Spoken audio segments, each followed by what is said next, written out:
প্রিয় এসএসসি পরীক্ষার্থীবৃন্দ, আসসালামু আলাইকুম সবাইকে। আজকে আর্থিক বিবরণীর পার্ট 2 নিয়ে আমরা তোমাদের সামনে হাজির হলাম। ইতিমধ্যে পার্ট 1-এ আমরা তোমাদেরকে বিশদ আয় বিবরণী কিভাবে প্রস্তুত করে সেটা দেখাইছি। তোমরা যদি পার্ট 1-এর লিংক না পেয়ে থাকো, আমাকে আমাদের যে হোয়াটসঅ্যাপ নাম্বার দেওয়া আছে সেই হোয়াটসঅ্যাপ নাম্বারে মেসেজ দিলে আমি পার্ট 1-এর লিংক দিয়ে দিব। সম্পূর্ণ ফ্রিতে তোমাদের জন্য আমরা আর্থিক বিবরণী যে চ্যাপ্টারটা আছে সেটা শেষ করাবো।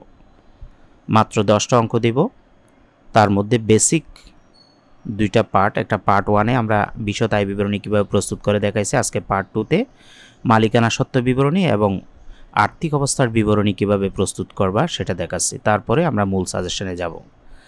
তাহলে প্রথমে আমাকে যে কাজটা করতে হবে, মালিকানা সত্ত্ব বিবরণীর জন্য প্রতিষ্ঠানের যে নাম, অর্থাৎ আমাদের প্রশ্নের ভিতরে প্রতিষ্ঠানের যে নাম থাকবে সেটা সবার আগে লিখতে হবে। তারপরে মালিকানা সত্ত্ব বিবরণী কথাটা লিখতে হবে।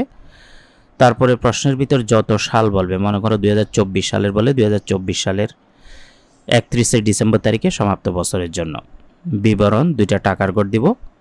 এই মালিকানা সত্ত্ব বিবরণীতে সবার আগে যদি প্রশ্নে মূলধন যেটা সেটা লিখতে হবে। মূলধন থাকলে মূলধন বা প্রারম্ভিক উদ্বৃত্ত একদম লাস্ট কলামে লিখে দেব। লিখে তার সাথে অতিরিক্ত মূলধন থাকলে যোগ করব। এরপরে নিট মুনাফা থাকলে যোগ, নিট ক্ষতি থাকলে বিয়োগ। এখানে বলে রাখি, অতিরিক্ত মূলধনের পরে যদি প্রশ্নে মূলধনের সুদ থাকে সেটাও কিন্তু যোগ করবা। নিট মুনাফা যোগ, নিট ক্ষতি থাকলে বিয়োগ করে ফাইনালি আমাদের একটা অ্যান্সার আসবে এখানে। তারপরে আমরা উত্তোলন, প্রশ্নে যত প্রকারের উত্তোলন থাকবে সব উত্তোলন বাদ যাবে। উত্তোলন হইতে পারে নগদ উত্তোলন, পণ্য উত্তোলন, আয়কর, জীবন বীমা, এই সবগুলোকে কিন্তু উত্তোলন বলা হয়। এই সবগুলো উত্তোলন হয়তো প্রশ্নের মধ্যে একটা বা 2টা থাকবে, হয়তো নগদ থাকবে অথবা পণ্য উত্তোলন বা আয়কর। এই 4টা উত্তোলন যে প্রশ্ন থাকবে তা কিন্তু নয়। আমরা একটা তোমাদেরকে জাস্ট ফরম্যাট বা নিয়ম শিখাচ্ছি, এজন্য সবগুলো এখানে নিয়ে আসছি, ঠিক আছে। উত্তোলন আমরা লিখে সবগুলো বাইরে নিয়ে আসব। বাইরে নিয়ে এসে আমরা এখানে যে নিট মুনাফা যোগ করছি সেটার থেকে এই উত্তোলনগুলো মাইনাস করব। এখানে বলে রাখি, যদি উত্তোলনের সুদ থাকে সেটাও কিন্তু বিয়োগ হবে, ঠিক আছে। এই ফরম্যাটের বাইরে যেগুলো আছে সেগুলো আমরা তোমাদেরকে বলে দিব, তোমরা সেটা খেয়াল রাখলে হয়ে যাবে। তাহলে আমাদের আবার একটু খেয়াল করো, মূলধনের সাথে অতিরিক্ত মূলধন যোগ, মূলধনের সুদ থাকলে যোগ, নিট ক্ষতি থাকলে বিয়োগ, নিট মুনাফা থাকলে যোগ করে একটা অ্যান্সার নামাবো। তারপরে উত্তোলনের মধ্যে যত ধরনের উত্তোলন, যেমন নগদ উত্তোলন, পণ্য উত্তোলন, আয়কর, জীবন বীমা। দেখো, আয়কর এটা কিন্তু ব্যক্তিগত খরচ এবং জীবন বীমা প্রিমিয়াম এটাও ব্যক্তিগত খরচ। ব্যক্তিগত সকল খরচ উত্তোলনের আওতায় পড়ে, সেজন্য আয়কর এবং জীবন বীমা থাকলেও এগুলো উত্তোলন হিসাবে বাদ দিতে হবে। তারপরে বলছি, উত্তোলনের সুদ থাকলে সেটাও বাদ দিয়ে একটা অ্যান্সার নামবে। তার সাথে যদি কোনো সাধারণ সঞ্চিতি বা রিজার্ভ থাকে সেটা যোগ করে দিলেই আমরা সমাপনী মালিকানা সত্ত্বের উদ্বৃত্ত পেয়ে যাব। তাহলে আমাদের মালিকানা সত্ত্ব বিবরণী কিভাবে বা মালিকানা সত্ত্বের পরিবর্তন বিবরণী কিভাবে করবা সেটা দেখাইলাম। এখন আসো পরের অংশে, সেটা হলো আর্থিক অবস্থার বিবরণী। সবার আগে প্রতিষ্ঠানের নাম লিখব, তারপরে আর্থিক অবস্থার বিবরণী কথাটা লিখব। যত সাল থাকে, মনে করো 2024 সাল হলে 2024 সালের 31শে ডিসেম্বর তারিখের, এখানে খেয়াল রাখবা তারিখের পর্যন্ত লিখবা। সমাপ্ত বছরের জন্য কথাটা লেখা যাবে না, কারণ আর্থিক অবস্থার বিবরণী একটা নির্দিষ্ট সময়ের জন্য প্রস্তুত করা হয়। বিবরণ লিখে আমরা 2টা টাকার গড় দিতে পারবো বা 3টা টাকার গড় দেওয়া যাবে। সবার আগে সম্পদসমূহ লিখতে হয়। আমরা জানি আর্থিক অবস্থার বিবরণীতে মূলত দেখানো হয় মোট সম্পদ সমান দায় এবং মালিকানা সত্ত্বের যোগফল সমান হবে। অর্থাৎ আমরা যে হিসাব সমীকরণ শিখছি, এ সমান এল প্লাস ই, এ মানি অ্যাসেটসকে বোঝায়, L plus E money liabilities and owner security. তার মানে আর্থিক অবস্থার বিবরণীতে হিসাব সমীকরণে যে প্রভাব সেটা আমরা এখানে শিখব। সম্পদসমূহের মধ্যে সবার আগে স্থায়ী সম্পদগুলো লিখব। স্থায়ী সম্পদের মধ্যে কি কি থাকতে পারে, যেমন সুনাম। সুনামের সাথে যদি কোনো অবলোপন করতে বলে সেটা বাদ দিব। আসবাবপত্র লিখব, যদি পুঞ্জীভূত অবস্থায় থাকে সেটা বাদ দিয়ে লিখব। অফিস সরঞ্জাম থাকলে তো স্থায়ী সম্পদ, যদি সেটারও কোনো পুঞ্জীভূত অবস্থায় থাকে সেটা বাদ দিয়ে লিখব। যন্ত্রপাতি সেটাও স্থায়ী সম্পদ, যদি পুঞ্জীভূত অবস্থায় থাকে বাদ দিয়ে লিখব। ভূমি ও দালান কোটা থাকলে লিখব, পুঞ্জীভূত অবস্থায় থাকলে বাদ দিয়ে লিখব। এই সবগুলো যোগ করে মোট স্থায়ী সম্পদ আমরা পেয়ে যাব। এরপর হলো দীর্ঘমেয়াদী বিনিয়োগ। দেখো দীর্ঘমেয়াদী বিনিয়োগের মধ্যে কি কি আছে। দীর্ঘমেয়াদী বিনিয়োগের মধ্যে বিনিয়োগ সবার আগে বসবে। চলতি সম্পদ, চলতি সম্পদের মধ্যে নগদ ও ব্যাংক জমা।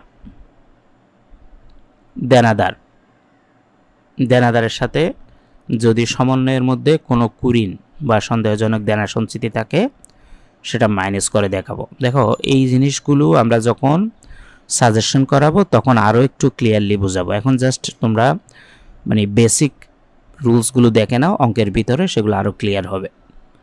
প্রাপ্য বিল, এটাও চলতি সম্পদ। অব্যবহৃত মণিহারি চলতি সম্পদ। প্রাপ্য আয়, প্রাপ্য আয় মানে হলো বকেয়া আয়, এটাও চলতি সম্পদ।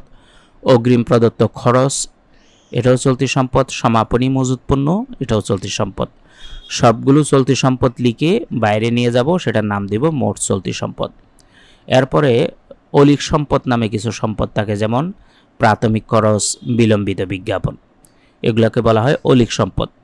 এ ধরনের কোনো অলিক সম্পদ যদি থাকে যোগ করে বাইরে নিয়ে আসব। দেখো এই সবগুলো সম্পদ যখন আমরা যোগ করব, যেমন মোট স্থায়ী সম্পদ, তার সাথে মোট চলতি সম্পদ, হ্যাঁ, বিনিয়োগ আর অলিক সম্পদের যোগফল সব যখন যোগ করে দিব আমরা মোট সম্পদ পাব। এখন প্রশ্ন হতে পারে, একটা প্রশ্নে কি এতগুলো থাকবে? না, এতগুলো থাকবে না। একটা প্রশ্নে হয়তো দেখা গেছে একটা স্থায়ী সম্পদ বা দুইটা স্থায়ী সম্পদ আছে, একটা বিনিয়োগ আছে, দুইটা বা তিনটা চলতি সম্পদ আছে, হয়তো একটা অলিক সম্পদ আছে। এগুলো নিয়েই কিন্তু তোমাকে মোট সম্পদ বের করতে হবে। এখন এগুলো কেন দেখাইছি সবগুলো? কারণ একটা প্রশ্নের ভিতরে সর্বোচ্চ কি কি থাকতে পারে আমরা একটা চার্টের মাধ্যমে তোমাদেরকে দেখাইলাম। এর ভিতর থেকে দুই একটা থাকতে পারে প্রতিটার মধ্যে থেকে, যেমন স্থায়ী সম্পদ থেকে একটা বা দুইটা, বিনিয়োগটা থাকতে পারে চলতি সম্পদের মধ্যে থেকে একটা বা দুইটা। এখন কোনটা থাকবে সেটা তো আমরা জানি না, তাই না? তো সেজন্য চলতি সম্পদে কি কি থাকতে পারে। হঠাৎ বলল অগ্রিম প্রদত্ত খরচ, তাহলে এটা যে চলতি সম্পদ, এখানে যদি তুমি না শিখো তাহলে অঙ্ক তো পারবে না। হঠাৎ দেখা গেলো প্রাথমিক খরচ, এটা শুনতে মনে হচ্ছে খরচ, বাট এটার নাম কিন্তু অলিক সম্পদ। বিলম্বিত বিজ্ঞাপন, এটাও অলিক সম্পদ। এবার সবগুলো যোগ করে মোট সম্পদ পাবো। এই মোট সম্পদ যত হবে আমরা ঠিক ততই পরবর্তী পেজে দেখাচ্ছি মালিকানা সত্ত্ব ও দায়গুলোর যোগফল মিলাবো। প্রথমে মালিকানা সত্ত্ব ও দায়সমূহ লিখে এই মূলধন যেটা আমরা মালিকানা সত্ত্ব বিবরণীতে বের করছিলাম সমাপনী মূলধন, সেটা সবার আগে লাস্ট কলামে লিখে দেব। লিখে দীর্ঘমেয়াদী দায়, দীর্ঘমেয়াদী দায়ের মধ্যে কি কি থাকতে পারে? ব্যাংক ঋণ, বন্ধকি ঋণ, ঋণপত্র বা ডিভেঞ্চার, এই দুইটা দীর্ঘমেয়াদী দায়। তাহলে এই দুইটার মধ্যে হয়তো বা শুধুমাত্র ব্যাংক ঋণ আছে, তাও দীর্ঘমেয়াদী দায়ের মধ্যে বসবে। হয়তো বলছে বন্ধকি ঋণ আছে, সেটাও দীর্ঘমেয়াদী দায়। ডিভেঞ্চার আছে, সেটাও দীর্ঘমেয়াদী দায়। হয়তো বা দেখা গেল ঋণপত্র বলছে, সেটাও দীর্ঘমেয়াদী দায়। অর্থাৎ এই দীর্ঘমেয়াদী দায়ের মধ্যে এই চারটার ভিতরে যে কোনো একটা বা দুইটা তোমাদের পরীক্ষায় থাকবে। স্বল্পমেয়াদী দায় বা চলতি দায় যাকে বলে, তার মধ্যে কি কি থাকতে পারে? দেখো, পাওনাদার অথবা ব্যবসায়িক ঋণ, প্রদেয় বিল, বকেয়া খরচ, অগ্রিম বা অনুপার্জিত আয়, ব্যাংক জমা অতিরিক্ত। দেখো এই যে স্বল্পমেয়াদী দায়, এই যে তোমরা এখানে ছয়টা দেখতে পাচ্ছ, এই ছয়টার ভিতরে যে কোনো একটা, দুইটা, তিনটা থাকতে পারে। এখন কোনটা থাকবে আমরা তো জানি না, সেজন্য আমরা স্বল্পমেয়াদী দায় কোনগুলো সেগুলো তোমাদেরকে লিস্ট দিয়ে দিলাম। এবার সবগুলো যোগ করে মোট স্বল্পমেয়াদী দায় বা মোট চলতি দায় পাবো। এটা দীর্ঘমেয়াদী দায়ের সাথে যোগ করে আমরা মোট দায় পাবো।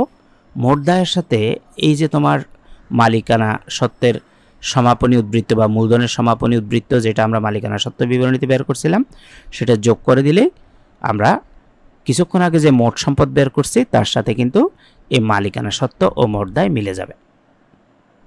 তাহলে আজকে আমরা বেসিক ক্লাসের পার্ট 2 দিয়ে দিলাম। পার্ট 1 না পেয়ে থাকলে অবশ্যই আমাদেরকে হোয়াটসঅ্যাপ নাম্বারে মেসেজ দেবে, আমরা তোমাকে সেটা লিঙ্ক সম্পূর্ণ ফ্রিতে দিয়ে দেব। এরপর থেকে শুরু হবে তোমাদের সাজেশন পর্ব। আমরা বলছিলাম মাত্র 10টা অঙ্ক যদি তুমি প্র্যাকটিস করো, পরীক্ষার হলে 2টা অঙ্ক এখান থেকে পেয়ে যাবা। ওই 10টা অঙ্কের জন্য তোমরা আমাদেরকে মেসেজ দিবা, আমরা তোমাদেরকে কোনো ফি ছাড়া, কোনো পেমেন্ট ছাড়া, কোনো প্রকার ফ্রিতে, সম্পূর্ণ ফ্রিতে আমরা তোমাদেরকে এই আর্থিক বিবরণীটা ক্লিয়ার করাবো। আজকের ক্লাস এখানে শেষ করব। সবার প্রতি শুভকামনা রইল। আসসালামু আলাইকুম ওয়া রাহমাতুল্লাহি ওয়া বারাকাতুহু।